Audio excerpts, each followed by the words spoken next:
Hello, students. So, today we will discuss history, chapter number 1, the River Valley Civilization. This is part 2 of this chapter. Okay.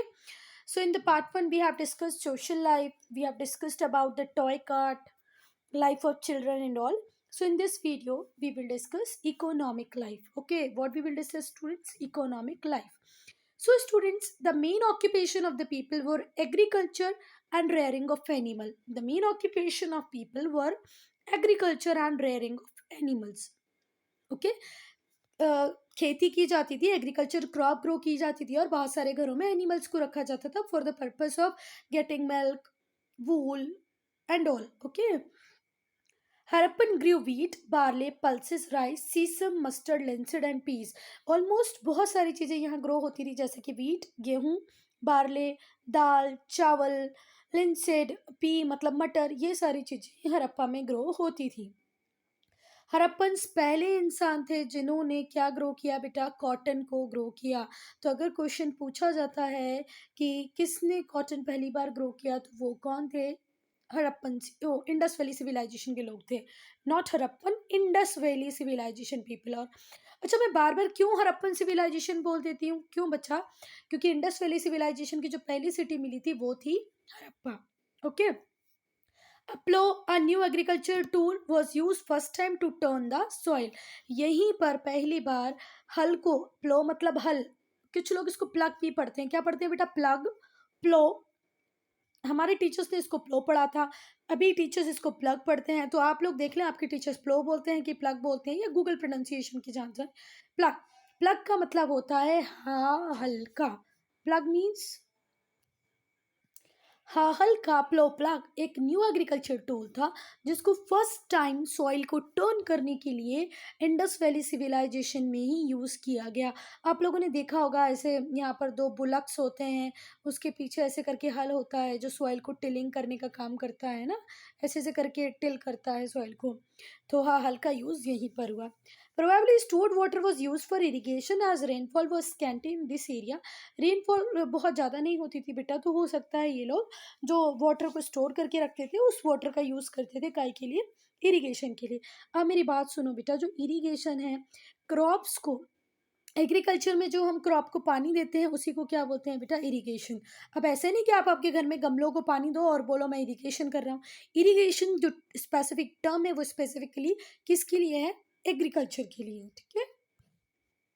Economic life में अगर हम बात करें तो wheat, barley, pulses, सीसम, mustard, मटर, गेहूँ, चावल, दाल, ये सारी चीज़ें यहाँ पर ग्रो होती थी. अगर हम एनिमल की बात करें तो ऑक्स, बफेलो, शिप, गोट और काऊ होती थी.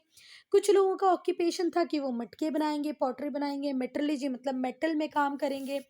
कुछ लोग सील मेकिंग करते थे, कुछ स्पिनिंग करते थे, कुछ वीविंग करते थे, किसी का काम था स्टोन कटिंग, पत्थर को कट करना, कोई घर बनाता था, तो कोई कारपेंटर का काम करता था.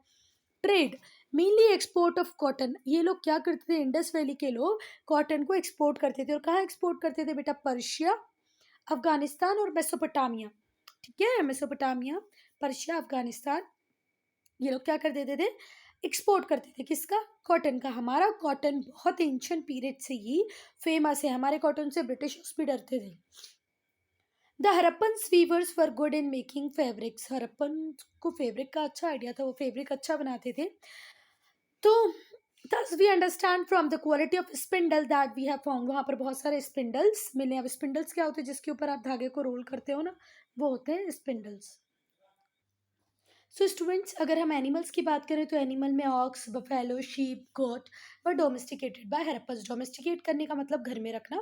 तो ये लोग किस हरप्पन सिविलाइजेशन में जो लोग थे वो किस किस को घर में रखते थे? ऑक्स, बैल, भैंस, शिप, गोट, इन सबको वो घर में रखते थे. Cow was considered a useful animal. Cow बहुत यूजफुल एनिमल है बेटा.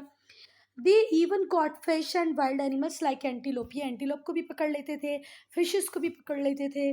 ठीक है. उनके और इम्पोर्टेंट ऑक्यूपेशंस की बात करें तो जैसे मैंने बताया, कुछ मटके बनाएंगे, कुछ मेटल्स में काम करेंगे, कुछ सील बनाएंगे, कुछ ट्रेड करेंगे. ठीक है. यहाँ पे एक इम्पॉर्टेंट चीज़ है, वो ध्यान रखना. Although they used many tools and implement of stone, they were well acquainted with manufacturing of use of bronze. अब मेरी बात सुनो मेरे बच्चे, कि ये लोग स्टोन टूल का यूज़ करते थे, नो डाउट ये स्टोन टूल का यूज़ कर रहे। एक्वेंटेड मतलब इनको बहुत अच्छे तरीके से आता था कि ब्रोंज कैसे बनता है। और ब्रोंज कैसे बनता था बेटा, मतलब मेटल में इन्होंने मास्टरी हासिल करी थी। ब्रोंज किस किस को मिक्स करके बनेगा, टीन और कॉपर। टीन को कॉपर के साथ मिक्स कर दो तो क्या बन जाता है बच्चा, ब्रोंज। कोई बात। अब ब्रोंज का जो यूज है वो कैसे कैसे मिला है, उससे वेसल बने हुए हैं, statue, implement. Indus valley civilization में बर्तन, वेसल मतलब बर्तन, स्टेच्यू मतलब मूर्तियां, इम्प्लीमेंट्स मतलब जो भी टूल्स वगैरह रहेंगे वो सब कैसे बने बेटा, कैसे बना है बच्चा, ब्रोंज से। ब्रोंज कैसे बनता है बेटा, ब्रोंज बनता है कॉपर और टीन को मिक्स करके। ब्रोंज कैसे बनता है, कॉपर और टीन को मिक्स कर दो तो ब्रोंज बन जाएगा। दे गेट, अब उनके पास कॉपर कहाँ से आता था, so they get copper from Khetri mines of Rajasthan और बलूचिस्तान। राजस्थान बलूचिस्तान में जो माइंस है वहां से वो क्या लेते थे बेटा, कॉपर। टीन कहाँ से आता था, तो टीन अफगानिस्तान अफगानिस्तान से आता था। तो स्टूडेंट्स थोड़ा सा ध्यान दो कि उस टाइम में भी हम इंटरनेशनल ट्रेड करते थे, ठीक है। अफगानिस्तान और ईरान तक हमारे ट्रेडिंग रिलेशंस थे। तो टीन वो कहाँ से ला रहे हैं, अफगानिस्तान और ईरान से, ठीक है। तो ये थोड़ा सा ध्यान रखना, टीन आएगा अफगानिस्तान और ईरान से। Bronze was use in making vessel, bronze से वेसल बना रहे हैं। नाइफ, चाकू, स्पेयर्स, एक्सेस, कुल्हाड़ी वगैरह किससे बन रही है, ब्रोंज से बन रही है। स्टेचू, मूर्तियां भी ब्रोंज से बनती थी, ठीक है। अभी आपको मैं नीचे दिखाऊंगी, एक डांसिंग गर्ल का किया है स्टैच्यू है, ठीक है। इंडस वैली जो सिविलाइजेशन थी वहां पर iron Smiths were considered an important, जिनको आयरन में काम करना आता था उनको इम्पोर्टेंट आर्टिशन बोलते थे, ठीक है। Indus valley civilization rightly known as bronze age civilization, यहाँ पर ब्रोंज का ज़्यादा यूज़ था बेटा, इसलिए इसको क्या बोला गया, ब्रोंज एज सिविलाइजेशन। और ब्रोंज किस किस को मिलके बनेगा, टीन में क्या ऐड कर दो बेटा, कॉपर, तो क्या बन जाता है, ब्रोंज। टीन कहाँ से मिलेगा, अफगानिस्तान और ईरान से, और कॉपर राजस्थान और बलूचिस्तान से, ठीक है। ये भी हम लोगों ने देखा है कि हम जो हड़प्पन या इंडस वैली सिविलाइजेशन थी इसकी ट्रेडिंग रिलेशन थे किसके साथ, मेसोपोटामिया, पर्शिया, अफगानिस्तान और दूसरी कंट्रीज एशिया की, ठीक है। कैसे पता चला कि उनके रिलेशंस थे बेटा, जो इंडस वैली सिविलाइजेशन की जो सील्स थी वो हमको मेसोपोटामिया में मिलती है। तो सील्स का काम कहाँ पर होता है, जहाँ पर ट्रेड हो रहा हो, ठीक है। और बेसिकली हम उनको क्या देते थे, कॉटन, और वो हमको क्या देते थे बेटा, बताओ। अभी मैंने हमने बताया कि हम लोग ईरान से क्या लेके आते थे। Trade was carried on both by land और सी रूट, लैंड से भी जा सकते हो, सी रूट से भी जा सकते हो।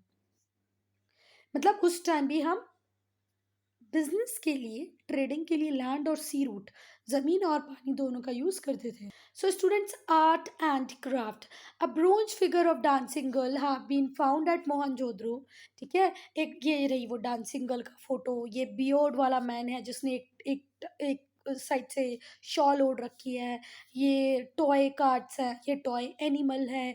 तो these all archaeologist found in the sites of Indus valley civilization, okay. इनकी आंखें देखो आदि बंद हैं, ये इन्होंने शॉल लिया हुआ है, ह्यूमन की फिगर है, एनिमल की फिगर है, पोट्री है। तो आर्ट एंड क्राफ्ट में भी ये लोग मास्टर थे। The pots mean for daily use were plain, जो डेली यूज के जो पॉट्स थे वो कैसे थे बेटा, सिंपल थे, प्लेन थे, पर जिनमें वैल्यूएबल थिंग्स को प्रिजर्व किया जाता था वो ब्यूटीफुल होते थे और ब्लैक होते थे, ठीक है। ये देखो नोज रिंग, उस टाइम की नोज रिंग है, ये बीट का नेकलेस है, टेराकोटा के पॉट्स हैं, और ब्रोंज बॉटल है, ब्रोंज की बॉटल, टेराकोटा पॉट्स, ये सब कुछ मतलब इतना कुछ वो करके गए। सील्स, तो बच्चा पार्टी ये रही वहाँ की सील, कौन सी सील, पशुपति सील, ठीक है। ये पशुपति की मूर्त है देखो। 2000 सील यहाँ पर मिली है हमको, कितनी सील बेटा, 2000 सील मिली है अलग अलग साइट से। ये रेक्टेंगुलर है शेप में, टेराकोटा से बनी हुई है।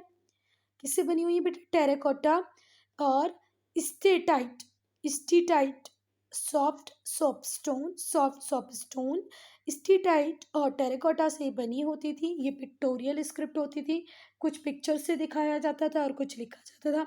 जो मोर इंटरेस्टिंग, सबसे ज़्यादा इंटरेस्टिंग और फैक्सीनेटिंग सील है वो पशुपतिनाथ की पशुपति सील है। A person appearing like Lord Shiva, Pashupatinath या पशुपतिनाथ हम अभी भी किसको बोलते हैं बेटा, लॉर्ड शिव को। तो पशुपति की जो सीन मिली है उसमें लॉर्ड शिवा की तरह मूर्ति दिखती है। लॉर्ड शिवा क्या कर रहे हैं बेटा, योग कर रहे हैं। क्या कर रहे हैं स्टूडेंट्स, योगिक पोस्चर में योग कर रही है, देखो। The deity is surrounded by animal, आसपास उनके एनिमल है। कुछ सील्स पे फिगर्स है एनिमल के, जैसे goat, buffalo, unicorn, bull, elephant, ठीक है। सील्स इंपॉर्टेंट क्यों थी, देखो, to throw light on religious beliefs of the people, religious belief को दिखाती हैं क्या सील्स, क्योंकि सील पे आपको पशुपति मिले हैं। From the figure on the seal we come to know about the feature, clothes and ornament. जो सील पे जो उन्होंने चित्रकार मतलब जो भी क्या बनाया है, फोटो बनाया है, उससे आपको पता चलेगा कैसे क्लॉथ थे, कैसे ऑर्नामेंट वो पहनते थे। Seal probably used to stamp the bags which contain goods for trading. Seals के अंदर क्या होते थे, seals were probably used to stamp the bag, वो बैग को स्टम्प किया जाता था जिनमें गुड्स ट्रेडिंग के लिए पहुंचाया जा रहा है। अच्छा, रिलीजन की अगर हम बात करें बच्चा, तो वहां पर कोई टेम्पल नहीं मिला है, कोई श्राइन नहीं मिला है, ठीक है, ना ही तो हड़प्पा में, ना ही मोहनजोदड़ो में। बट मीनी clay figures of mother goddess, ऐसे बहुत सारे फिगर्स मिले हैं जो मदर गॉडेस को दिखाते हैं। पशुपतिनाथ वहाँ की एक मेन इंपॉर्टेंट डाइटी थी हड़प्पन पीपल की। Harappan also worshipped, Harappan natural forces से भी बहुत डरते थे और वो नेचुरल ट्री, एनिमल, स्काई, इन सब की पूजा करते थे। अगर हम आर्ट ऑफ राइटिंग, बेटा राइटिंग भी जानते थे इंडस वैली सिविलाइजेशन के people. The Harappans had developed the art of writing but their script was pictorial. उनको राइटिंग भी आती थी पर उनकी स्क्रिप्ट में बेसिकली पिक्टोग्राफ से क्या बने, पिक्टोरियल साइंस है, ठीक है। Nearly 400 signs of their script have already been found, लगभग 400 साइन हमको मिल गए हैं बेटा। The signs probably represent the word, एक साइन एक वर्ड को रिप्रेजेंट करता हो या किसी ऑब्जेक्ट या किसी आइडिया को रिप्रेजेंट करता हो, don't know, because till date we are not able to decipher the script of Indus valley people. Through attempts are being made, बहुत सारे अटेम्प्ट किए जा रहे हैं हिस्टोरियंस के कि वो स्क्रिप्ट को पढ़ पाए, पर आज तक तो कोई कर नहीं पाया है। हम उनके स्क्रिप्ट को डेसिफर ही नहीं कर पाए हैं, ठीक है। किसकी स्क्रिप्ट को बेटा, इंडस वैली सिविलाइजेशन की स्क्रिप्ट को, ठीक है बात। सो स्टूडेंट्स, इतनी डेवलप्ड, इतनी मॉडर्न सिविलाइजेशन का डिक्लाइन कैसे हुआ। आप लोगों ने मोहनजोदड़ो मूवी देखी है कि नहीं, ऋतिक रोशन वाली, अगर नहीं देखी है तो ज़रूर देखिए। उसमें उन लोगों ने उनकी जो सिटी थी उसका एंड कैसे दिखाया है कि उस पर्टिकुलर एरिया में बहुत बड़ी फ्लड आ जाती है और फ्लड आने के कारण वो उस पर्टिकुलर एरिया को छोड़ के किसी और एरिया में चले जाते हैं। इट मीन्स वो जो सेटलमेंट जिस पे वो रह रहे थे उसको उन्होंने छोड़ दिया, वो किसी और जगह चले गए। तो उसमें मोहनजोदड़ो में ऐसे दिखाया है, पर हिस्टोरियंस के बहुत सारे अलग अलग मत हैं, अलग अलग विचार हैं इसको लेके कि कैसे ये सिविलाइजेशन डिक्लाइन कर गई। It was around 750 BC that two important cities, Harappan culture, Harappa and Mohenjodaro disappeared. दोनों की दोनों, हड़प्पा और मोहनजोदड़ो कंप्लीटली डिसअपियर हो गई। Their culture at other sites existed for some more time, पर दूसरी जगह इनका कल्चर बहुत टाइम तक रहा और ग्रेजुअली वो भी फेड हो गया, खत्म हो गया। कोई क्लियर कट एविडेंस हमारे पास नहीं है बच्चा कि हम बता सके कि ये ही रीजन था डिक्लाइन का, ठीक है। स्कॉलर्स ने बहुत सारे स्पेक्यूलेशंस किए हैं, स्पेक्यूलेशंस तो स्पेक्यूलेशंस होते हैं, अंदाज़ा लगाया है। अर्थक्वेक हो सकता है, वहाँ पर अर्थक्वेक आया हो या कोई साइक्लोन आया हो जिससे पूरी की पूरी सिटी दब गई हो, सारे लोग मतलब पूरी सिटी डिस्ट्रॉय हो गई हो, फ्लड आ गई हो, बहुत सारे चांसेस है क्योंकि जो इंडस रिवर है वो पेरिनियल रिवर है, फ्लड आ सकती है। हो सकता है रिवर ने अपने कोर्स को चेंज किया हो, रिवर ने रास्ता बदल लिया हो, तो जो पूरी की पहले रिवर यहाँ से जाती होगी, फिर रिवर ने रास्ता बदला, यहाँ पर सिटी थी, पूरी की पूरी सिटी डूब गई होगी। हो सकता है सॉइल की फर्टिलिटी ख़त्म हो गई हो। सॉइल मतलब जो ज़मीन है जिसमें आप कुछ भी ग्रो करो तो बहुत अच्छे से ग्रो होता है, तो वो सॉइल को हम बोलते हैं फर्टाइल सॉइल। पर टाइम बिंग क्योंकि फर्टिलाइज़र मैन्योर नहीं होते हैं तो इसकी फर्टिलिटी ख़त्म हो जाती है, तो ये रीज़न रहा हो सकता है कि कोई इन्वेजन भी हुआ हो, पर इन्वेजन होता है तो बच्चे पूरी की पूरी कल्चर ख़त्म नहीं होती। पर कुछ लोगों का बिलीव ये भी है कि हो सकता हो आर्यंस उस टाइम आए हों और आर्यंस ने इस सिविलाइजेशन को पूरी तरीके से ख़त्म कर दिया हो। अब भगवान ही जाने एग्जैक्टली क्या था। It may be earthquake, flood, change in course of river, reduced fertility of soil, and invasion by Aryans. Okay, it is difficult to establish with definite proof. as to how a great civilization disappeared. इतनी महान सभ्यता civilisation कैसे खत्म हो गई, इसके लिए हमारे पास कोई भी डेफिनेट प्रूफ नहीं है, ठीक है। पर ये ऑब्वियस सी बात है कि इसका एक बहुत ग्रेट इन्फ्लुएंस है कि बाद में इंडियन सिविलाइजेशन कैसे ग्रो करती है, ठीक है। जिसको हम ज़ीरो ईयर काउंट करते हैं बच्चा, तो ज़ीरो ईयर अभी हम 2000 कहाँ पर हैं, 21।